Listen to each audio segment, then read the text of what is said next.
Sudah pernah saya jelaskan. Rasulullah SAW adalah guru kita. Sepakati dulu poin ini. Tidak ada guru bagi umat Islam siapapun yang syahadat kecuali Nabi Muhammad SAW. Ini disepakati dulu. Semua dai dan ulama adalah pewaris beliau. Artinya harus mewariskan ilmu yang beliau ajarkan. Apa yang diajarkan itu yang disampaikan ke umat. Yang tidak diajarkan mereka larang agar dikerjakan. Kan begitu mestinya. Ini kaidahnya dulu. Masalah kasus ada orang imam pimpin doa setelah sholat, jangan dibahas doanya. Doa adalah ibadah.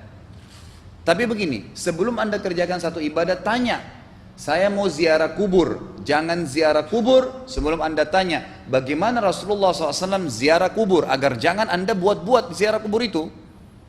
Adanya orang taruh kembang di kuburan, siram air, buat batu nisan, pasang lampu, baca zikir-zikir di sana, karena dia mau ziarah kubur semaunya sendiri. Tidak bisa. Anda muslim, punya kiai, punya Rasulullah SAW, suri tauladan kita, uswatun hasanah. Tanya Rasulullah ziarah kubur bagaimana. Rasulullah SAW dalam hadis Bukhari menziarahi kubur Baqi. Datang, memberikan salam, mendoakan mereka, pulang. Nggak ada lagi yang lain. Nggak pernah Nabi SAW bawa kembang, siram kuburan karena sudah kering. Padahal Madinah panas 50 derajat, pecah-pecah tanahnya. Ada istilah di Indonesia kalau tanahnya pecah, kesian lagi diazab di bawah, kasih air, kasih kembang biar wangi, biar ditaruh kembang yang paling mahal. Kalau dia ahli maksiat tetap disiksa di bawah gitu kan. Jadi nggak bisa itu patokannya. Mau sholat, jangan pernah sholat dulu. Tanya Rasulullah sholat bagaimana, belajar 5 menit bisa. Oh rukunya begini, sujudnya begini, sama. Baru Allah terima. Tujuan Nabi SAW diutus untuk apa? Untuk dicontohi, diciplak hidupnya. Cara makannya, cara tidurnya, berpakaian, bahkan cara jalannya saja. Para sahabat contohnya, Nabi jalan begini. Bukankah ada hadis yang mengatakan sahabat berkata Rasulullah SAW kalau jalan seperti orang turun dari bukit. Mereka sampai membahasakan itu. Rasulullah pernah keluar kepada kami menyisir rambutnya dengan rapi ke arah sebelah kanan belakang. Ditunjukkan gitu kan. Rasulullah SAW menyukai ini. Rasulullah SAW memakan dengan cara begini. Diajarkan kepada kita semua agar kita contohin. Yang jadi masalah bagi kita ini, kita selalu mau buat apa-apa yang tidak diperintahkan oleh Nabi SAW. Selalu alasannya baik. Sekarang kasus berdoa setelah sholat. Doa adalah ibadah, nggak ada masalah doa. Tapi kalau kita mau ikat antara sebuah ibadah dengan ibadah yang lain, tanya dulu, Rasulullah pernah ikat nggak? Pernah pertemukan nggak? Ziarah kubur dengan baca Quran. Ziarah kubur ibadah, baca Quran ibadah. Pernah nggak Nabi baca Quran di kuburan? Itu tanya. Nggak ada riwayat Nabi SAW pernah baca Al-Fatihah untuk orang mati atau baca di ayat Al-Quran. Datangkan dalilnya coba. Nggak ada satu hadis pun menjelaskan masalah itu. Lalu kenapa anda buat?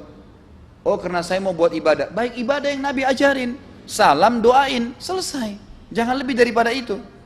Masa anda lebih pintar dari Nabi Muhammad SAW? Habis sholat, memang paket yang Nabi tawarkan, yang beliau selalu kerjakan adalah zikir. Setelah sholat dengan zikir sholat yang sudah masyhur, istighfar, kemudian baca Allahumma antas salam, sampai membaca ayat kursi, al-ikhlas, al-falaq, an-nas, baca subhanallah, alhamdulillah, Allah akbar 33 kali, sampai terakhir baca digenapkan la ilaha illallah wahdahu la syarika lah. Selesai itu semua hadis Nabi SAW menjelaskan setelah sholat, Rasulullah SAW langsung berdiri. Memang beliau tidak pernah berdoa habis sholat 5 waktu itu. Memang begitu. Bukan doanya yang jadi masalah, bukan. Karena Rasulullah tidak kerjakan, jadi kita tidak kerjakan. Saya tekankan dalam pengajian saya, kalau anda punya hajat berdoa, berdoalah setelah sholat ba'diyah. Insya Allah aman. Karena sudah lepas dari paket yang Nabi tentukan. Selama Rasulullah SAW sudah mencontohkan dan memerintahkan sebuah perbuatan, ditentukan tempatnya, jumlahnya, waktunya, jangan pernah dilanggar. Habis sholat bacalah subhanallah 33, alhamdulillah 33, Allah akbar 33. Jangan anda bilang saya bisa baca 100. Loh Rasulullah suruh 33 kok. Ditentukan, jangan lebih pintar. Nanti setelah sholat, jangan ikutkan dengan paket rangkaian sholat ini. Di luar waktu sholat anda membaca 100 silahkan. Karena nggak ada penekanan di situ. Kalau ada penekanan waktu, tempat, dan jumlah, jangan dibantah. Anda pengikut Rasulullah atau bukan gitu kan? Harus jadi jelas. Yang membuat umat ini di Indonesia juga jadi masalah sekarang karena mau buat sendiri. Semaunya sendiri. Kenapa akhi, kenapa Pak Kiai, kenapa Habib, kenapa Ustadz, kenapa buat ini? Bukankah Rasulullah tidak pernah contohkan? Oh nggak apa-apa, ini kan baik. Loh, kalau semua orang berkata seperti Anda, apa yang tertinggal dari agama kita? Kira-kira apa lagi yang tertinggal? Nggak ada kemurnian agama karena semua orang mau buat semaunya. Gitu kan? Semaunya sendiri. Pindah rumah, baca berzanji. Apa itu berarti sejarah Nabi? Kenapa baca berzanji saudaraku? Rasulullah waktu pindah rumah pernah baca-baca gitu enggak? Enggak pernah. Kenapa dibuat? Anda muslim bukan? Muslim, ya saya harus ikuti. Kalau tidak akan terus ini mengakar nih. Anda buat satu bid'ah sekarang, bid'ah itu lawannya sunnah. Anak Anda akan buat 10 bid'ah, cucunya akan buat 100 bid'ah, akan banyak bid'ah merakar di masyarakat, dan agama akan ditinggalkan. Kemurnian sunnah akan hilang, gitu kan? Dan ini bahaya. Ingat, Nabi SAW mengatakan kepada kita dengan hadis yang sangat jelas. Hadis sahih riwayat Imam Ahmad bunyinya begini, semoga Allah merahmati umatku yang menukil dariku seperti apa yang aku ajarkan atau sebutkan. Sampai ulama hadis mengatakan Nabi ucapin habis sholat astagfirullah, maka sahabat tidak ada berani menambah azim. Enggak ada sahabat yang bilang astagfirullah azim habis sholat, enggak ada. Astagfirullah saja karena Nabi ucapin itu. Mereka mengakui tidak lebih pintar daripada Nabi SAW. Kenapa kita harus tambah astagfirullahaladzim, wali walidayya, wali muslimin, panjang. Dari mana ini semua? Ditambah-tambah, diembel-embelin, kenapa? Akhirnya keluar dari ajaran Nabi Muhammad SAW. Ini masalah gitu kan. Kenapa harus dilakukan? Peringatan maulid Nabi sudah sering saya ingatkan. Anda tanya semua yang buat maulid, kapan maulid itu sejarahnya ada? Semua buku sejarah menjelaskan tahun 230 Hijriah. Nabi meninggal tahun berapa? 11 Hijriah. Gitu kan? 11 Hijriah. Lalu kenapa harus ada dilakukan? Dan dari mana sejarahnya? Yang membuat pertama adalah orang-orang Syiah. Sejarahnya jelas dari Fatimiyah. Semua buku sejarah sepakat mengatakan bahwasanya maulid munculnya di zaman Fatimiyah. Dinasti Fatimiyah, orang-orang Syiah di Mesir, gitu kan? Dan mereka punya 6 macam maulid yang sampai hari ini masih dikerjakan di Iran. Ada maulid Nabi SAW, Hasan, Husain, Ali, Fatimah, dan raja mereka. Sampai hari ini masih ada. Kenapa orang-orang waktu baca maulid, baca salawat sambil berdiri pegang tangannya taruh di dada? Karena keyakinan orang Syiah, ruhnya Nabi SAW sedang lewat. Anda tahu nggak itu? Banyak orang kita buat tidak tahu. Yang penting bahasa Arab ikut saja, gitu kan? Tidak bisa.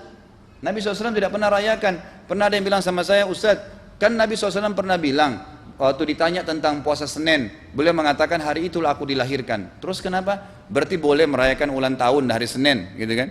Tidak. Nabi SAW cuma menginformasikan bahwasanya beliau lahir di hari Senin, dan beliau tidak pernah ngumpulin sahabat untuk baca bersama-sama, merayakan hari raya. Beliau tidak pernah. Kalau itu benar, Nabi nggak bakal tinggalkan kok.